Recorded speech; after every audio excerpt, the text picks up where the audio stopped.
প্রার্থী যারা তারা রাস্তায় নেমেছেন, নিয়োগের দাবিতে সোচ্চার হয়েছেন, নবান্নের উদ্দেশ্যেই এগিয়ে যাচ্ছেন তারা।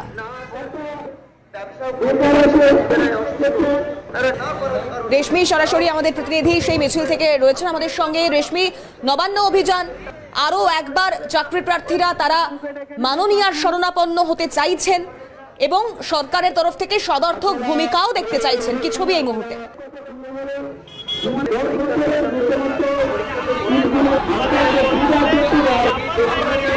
দেখো, চাকরি প্রার্থীরা এবার মমতা বন্দ্যোপাধ্যায়ের ছবির সামনে নিয়েই রাজপথে প্রতিবাদে সামিল হয়েছেন। আমার চিত্র সাংবাদিক শুভময় সরাসরি সেই ছবি তোমাকে দেখাচ্ছে। সামনে রয়েছে মমতা বন্দ্যোপাধ্যায়ের ছবি আর রাজপথে ইন্টারভিউ বঞ্চিত আপার প্রাইমারি চাকরি প্রার্থী মঞ্চ।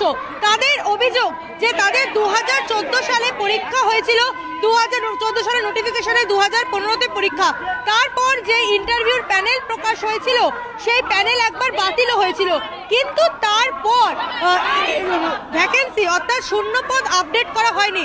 শূন্যপদ আপডেট করে ইন্টারভিউর প্যানেল প্রকাশ করতে হবে, আর তারই দাবিতে তাদের আজকের এই প্রতিবাদ। যারা চাকরি প্রার্থীরা রয়েছে তাদের সঙ্গে কথা বলবো। তোমাদের মূল যেই দাবিগুলি, সেই দাবিগুলি কি কি রয়েছে? আমাদের মূল দাবিটা হয়েছে 14 সালে যে 14,339 যে নোটিফিকেশনটা দিয়েছিল আপার প্রাইমারি, 15 সালের এক্সাম নেওয়ার পরে 16 সালে যে রেজাল্ট দেওয়ার পরে 20 সেপ্টেম্বর কমিশন নিজের ওয়েবসাইটে যে গেজেটটা প্রকাশ করেছিল সেখানে 8(3)B রুলসে স্পষ্ট করে লেখা দিয়েছে যে ইন্টারভিউর 15 দিন আগ পর্যন্ত যত সংখ্যক সিট থাকবে সমস্ত সিট আপডেট করে নিয়োগ প্রক্রিয়া সম্পন্ন হবে। কিন্তু দেখা গেছে কমিশন এই 10 বছরের পরেও সেই 14,339ই রেখেছে, একটা সিটও আপডেট করেনি।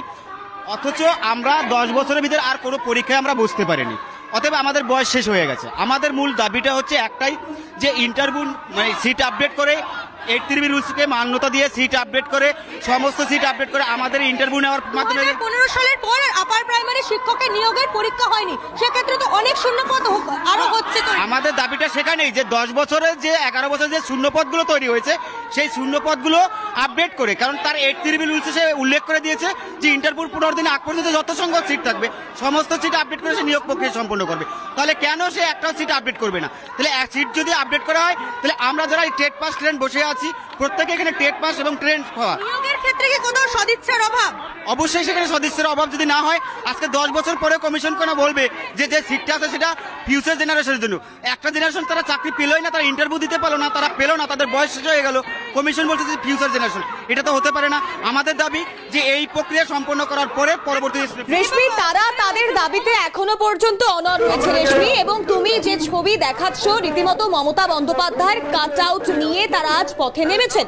তাহলে কি কোথাও একটা বলা যায় প্রত্যেকবার যেভাবে তারা পুলিশি বাধার মুখে পড়ে এবার অন্তত সেই বাধা থেকে মুক্তি করতে পারে? একটা পরীক্ষা থেকে এতবার যখন নিয়োগ হয়েছে উনিই করেছেন, তো উচ্চ প্রাথমিকের বেলায় নয় কেন? আমাদের ক্ষেত্রে আপনারা বিভিন্ন সময় যখন রাজপথে নেমেছেন বিভিন্ন সময় দেখা গেছে আপনারা পুলিশি বাধার শিকার হয়েছেন। এবার কি মমতা বন্দ্যোপাধ্যায়ের ছবি সামনে রাখার এই কারণ যে অন্তত পুলিশের বাধা থাকবে না? না, এইটা আমাদের কারণ নয়। আমরা ওনার দৃষ্টি আকর্ষণ করতে চাই, আমরা চাই উনি আমাদের বিষয়টায় হস্তক্ষেপ করুক। প্রাথমিকে উনি যেভাবে নিয়োগ করেছেন উচ্চ প্রাথমিকের বেলাতেও উনি সেইভাবেই নিয়োগ করুন। যদি আমাদের 8(3)B রুলকে মান্যতা দিয়ে নিয়োগ হয় সেক্ষেত্রে আমাদের একটা টেট পাস ট্রেন্ডও পড়ে থাকবে না। তো ওনার দৃষ্টি আকর্ষণ করার জন্য আমরা ওনার হস্তক্ষেপ চাইছি। আমরা চাইছি উনি আমাদের বিষয়টা নিয়ে আলোচনা করে আমাদের টেট পাস ট্রেন্ডদেরকে উনি নিয়োগ করুক।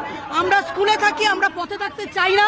ওনার হস্তক্ষেপের দাবিতেই আপনারা হস্তক্ষেপের বারংবার দাবি করেছেন, এর আগেও আপনারা বলেছেন মুখ্যমন্ত্রী মানবিক, তাই আপনারা হস্তক্ষেপের দাবি করছেন, কিন্তু এখনো সেই দাবিগুলি পূর্ণ হলো না।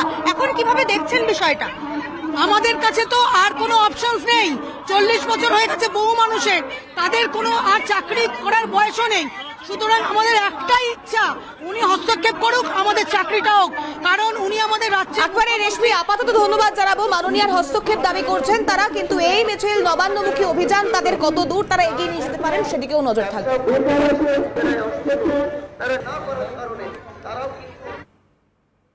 নজর রাখবো পরবর্তী খবরে। বড়বাজার স্টেট ব্যাংকের 7 কোটির জালিয়াতি, সিবিআই এর প্রাথমিক রিপোর্ট তলব হাইকোর্টের। রাজ্যের অনুমতি ছাড়া তদন্ত করতে পারবে